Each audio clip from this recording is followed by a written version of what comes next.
The world is changing. Thanks to advanced technologies, new innovations are being delivered faster than ever before. Self-driving cars, flying robots, gene editing, blockchain technology.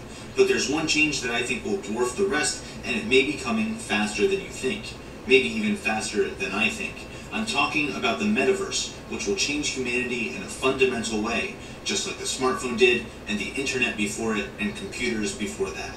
We need to talk about this idea today because we can invest in this idea today. So let me lay out the basic pieces: augmented reality, virtual reality simulations, virtual worlds, and the Metaverse, and show you a few great investments in each of those pieces. Your time is valuable, so let's get right into it. A few days ago, Facebook announced that they're planning to rename and rebrand the company around the Metaverse, and that Mark Zuckerberg wants to be known for building it. Just to be clear, Mark Zuckerberg is the 5th richest person on Earth, and this idea is bigger than Elon Musk's reusable rockets and autonomous robotaxis, because rockets and robotaxis are bound by the laws of physics, at least for now, while virtual reality has no such limits. So let's start with a quick clip of Mark Zuckerberg speaking about the parts of the Metaverse that excite him the most from a recent interview he did with Marques Brownlee right here on YouTube.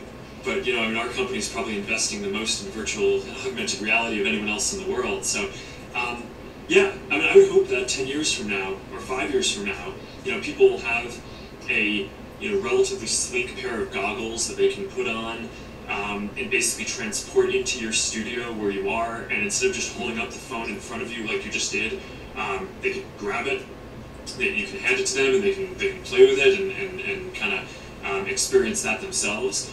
Or maybe the lighter weight version of that would be augmented reality, which, you know, I think you're still gonna, you know, have to go into some kind of different mode to want to put on sunglasses or goggles and have that fully immersive virtual experience for virtual reality. But I think augmented reality, once that hits and you have a normal pair of glasses that, you know, good-looking kind of normal glasses, not anything that's super thick or anything like that, and that can last all day long but can project holograms into the world, then you'll be able to do a version of your show where your you know, your hologram can just show up on my couch right here, and you can hand me the phone, and I can kind of take the phone as a hologram and play with it like that.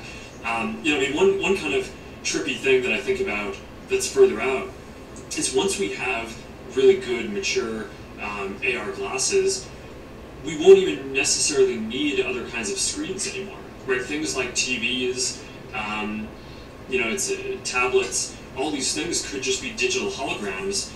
It could be apps that, you know, some kid halfway across the world in some other place makes, and you'll be able to get completely kind of new designs for things like TVs in kind of different kinds of shapes that are not like the regular thing that you know, Samsung can make in their factory. And I think that there's just going to be a crazy amount of creativity that gets unlocked and a lot of innovation when a lot of stuff that physically today has to be produced in a factory, which, you know, obviously most people don't have access to doing that, can just get turned into an app that can be a hologram that you can give to someone. I think that that's going to be wild. So I'm really excited about it, and that's why we're just so focused on this, and we have, you know, thousands of people working on this at Facebook, because I just do think that this is going to be the next major computing platform, even if it takes, you know, several years to get there.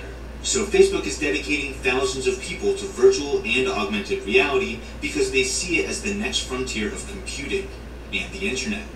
That's huge. Here's another interesting tidbit. Facebook has their next earnings call on October 25th, just a few days away from the time of this recording.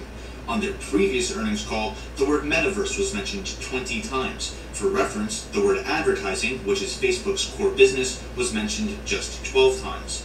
Let me know in the comments below if you have any guesses for Facebook's new name. I'm excited to hear your thoughts. Sometimes I talk about ARK Invest. Oh, you've heard of them?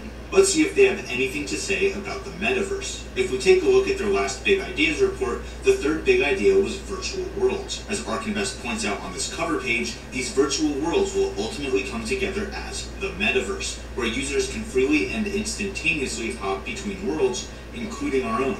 According to their research, the total augmented reality market alone could scale from under $1 billion today to $130 billion by 2030, a compound annual growth rate of over 60% over the next decade. Even if you think ARK Invest's projections are off by 5 years, that would still be an almost 40% compound annual growth rate for the next 15 years.